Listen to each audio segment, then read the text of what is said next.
Assalamualaikum warahmatullahi wabarakatuh. Hai semua, jumpa lagi di YouTube-nya Teteh Channel. Gimana nih kabarnya teman-teman semua? Semoga selalu dalam keadaan sehat walafiat ya. Dan di video kali ini saya mau share kegiatan lagi ya. Ini saya kebetulan habis belanja ya. Kalau saya ini belanja 2 hari sekali, tapi jamnya itu nggak nentu ya. Kadang pagi hari, kadang siang, kadang sore, kadang habis maghrib juga saya belanja aja gitu. Kalau misalnya ada barang yang habis ya, jadi kita nggak kekosongan barang gitu ya. Nah, dan kebetulan ini juga tadi saya order lewat WA-nya itu ngetikinnya sebelum maghrib ya, maaf.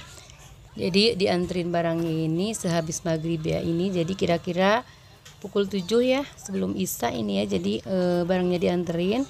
Kebetulan juga pas suami udah pulang, jadi dia bantuin ngelayanin di dalam ya. Dan saya ini lagi ngeberesinnya biar nggak ngalangin jalan gitu. Sambil saya beres-beres di sini, kita sambil sharing lagi ya sama teman-teman bagaimana cara menyiasati belanjaan saat kita belanja gitu, maksudnya biar nggak tombok gitu ya. Nah, di sini ya masih ada nggak teman-teman yang misalnya kalau belanja itu masih suka tombok gitu ya.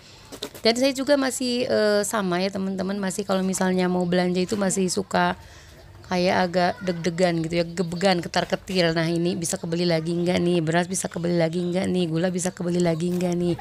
Ya bukan karena enggak ada catatannya, enggak ada pembukuan, cuman karena saya itu kan anaknya banyak ya, mungkin aja kan gitu misalnya ada anak-anak ambil tanpa sepengetahuan kita yang menyebabkan kita tombok ya atau tekor pada saat berbelanja ya. Contohnya ya ambil pulsa gitu, ambil rokok, karena saya juga punya anak bujang ya. Anak-anak juga kalau misalnya lagi kepepet mah gitu, kadang-kadang main ambil aja gitu, ntar ceritanya kapan gitu, nanti gitu kalau udah lagi nyantai baru cerita, mama tadi saya ambil pulsa, atau mama tadi aku ambil rokok dulu gitu. Jadi kalau warung kecil mah ya kita mungkin takutnya tombok atau tekornya dari yang kayak gitu-gitu ya. Jadi yang kebanyakan diambil tanpa sepengetahuan kita dan kita nggak nyatet gitu karena kelewat gitu ya.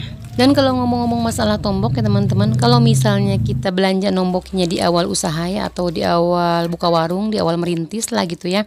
Kalau menurut saya itu wajar-wajar aja ya, karena di awal usaha itu seiring dengan berjalannya waktu pasti kita banyak permintaan ya. Misalnya orang nanyain ini, nanyain itu, dan itu pasti kita harus ngeluarin modal lagi ya. Contohnya misalnya di awal buka usaha kita cuma punya rokok 10 bungkus misalnya ya. Terus seiring berjalannya waktu kan orang pasti ada yang nanyain rokok ini, rokok itu. Tentunya kita harus ngeluarin modal lagi kan buat nambahin item gitu ya. Dan pada saat belanja di situ otomatis kita akan nombokin ya teman-teman, karena ada barang tambahan yang harus dibeli gitu ya. Memang untuk menikmati hasil atau menikmati keuntungan dari warung kelontong ini nggak instan ya teman-teman, butuh proses ya. Nggak seperti kita jualan makanan ya, mungkin kita bisa gelar jualan dan udah kelihatan gitu untungnya ya. Kalau warung kelontong seperti ini kayaknya butuh proses minimal ya jangka 6 bulan atau 8 bulan baru bisa kelihatan gitu hasilnya. Dimana omsetnya udah stabil, warung kitanya gitu udah berjalan dengan baik, baru kita bisa ambil keuntungannya ya. Nah, tapi beda ceritanya ya kalau misalnya nomboknya itu di saat warung kita udah berjalan lama, terus barang-barangnya udah laku, terus juga omsetnya udah stabil, tapi pas belanja kita masih aja nombok. Itu pasti harus dicari penyebabnya ya teman-teman.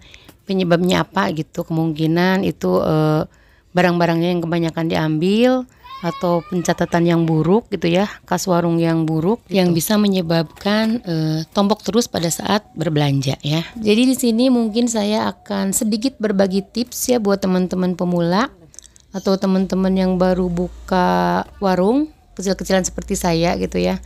Biar bagaimana caranya biar kalau misalnya kita belanja itu enggak selalu tombok. Dan ini biasa saya lakukan pada saat mau berbelanja ya. Jadi cara menyiasatinya kalau saya sendiri biar nggak tombok saat berbelanja, mungkin ini sama ya seperti teman-teman. Jadi pertama kita cek barang-barang dulu ya, apa aja yang habis gitu ya. Pastinya kita kalau mau belanja nggak nunggu sampai habis banget ya teman-teman, pasti sama ya.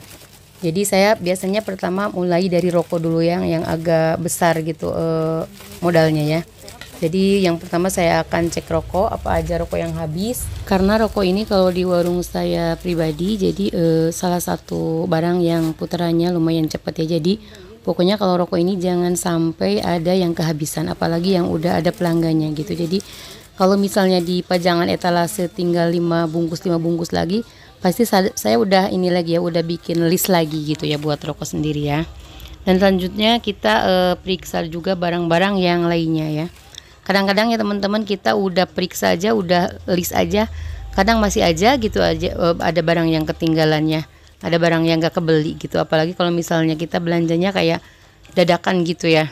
Dan untuk menyiasati biar nggak ada barang yang nggak kebeli atau ketinggalan, biasanya saya itu kalau misalnya ada orang datang nanya barangnya, pas barangnya itu habis atau nggak ada, itu biasanya saya langsung catat gitu ya. Jadi nanti pas kita bikin daftar belanjaan mau order gitu, nggak lupa gitu kalau misalnya udah ada catatannya duluan. Dan kalau misalnya daftar belanjaan kita udah siap, barang-barangnya udah di list semua, udah dicatat semua, selanjutnya kita tinggal periksa dompet kas kita ya, atau uang kas warung yang ada di dompet kita ya, ada berapa gitu. Tinggal kita sesuaikan ya sama barang-barang yang akan kita beli.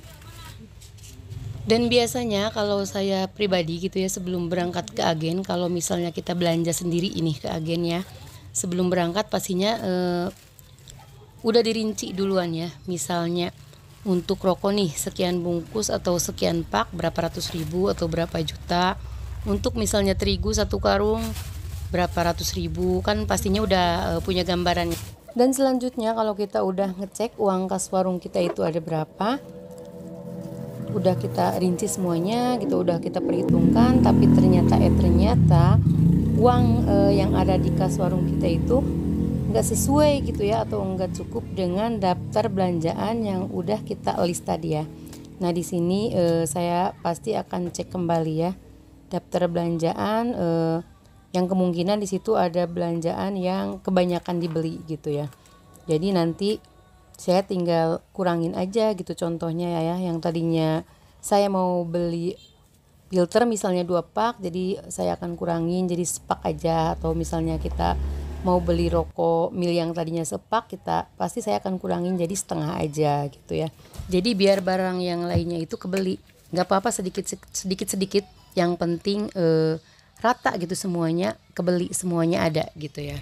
Dan tips juga ya buat teman-teman yang baru mulai buka usaha warung sembako, teman-teman pemula, jadi jangan stok barang terlalu banyak dulu ya sebelum kita tahu barang itu perputarannya cepat atau enggak, lakunya cepat atau enggak. Jadi biar modalnya itu bisa muter gitu, enggak kesendat di suatu barang yang enggak laku atau kurang laku. Terus selanjutnya sebelum kita belanja atau sebelum kita kulakan ya, kulakan tuh bahasa apa ya, bahasa Jawa kayaknya ya. Jadi kita harus tentukan dulu agen mana yang akan kita datengin. Tentunya agen yang harganya lebih murah ya teman-teman. Dan di video sebelumnya juga saya udah pernah bilang ya, ciri-ciri agen yang murah itu biasanya agen yang selalu ramai pembeli gitu ya, banyak didatengin pembeli. Itu pasti biasanya kalau agen yang selalu ramai itu biasanya harganya agak lebih murah gitu, lebih miring gitu dari agen-agen yang lain. Oke teman-teman, kayaknya cukup sekian dulu ya videonya. Terima kasih ya buat teman-teman yang sudah mengklik video saya, sudah menonton dari awal sampai akhir. Mudah-mudahan teman-teman bisa terhibur dan ada sedikit manfaat yang bisa diambil. Sampai ketemu lagi di next video. Wassalamualaikum warahmatullahi wabarakatuh.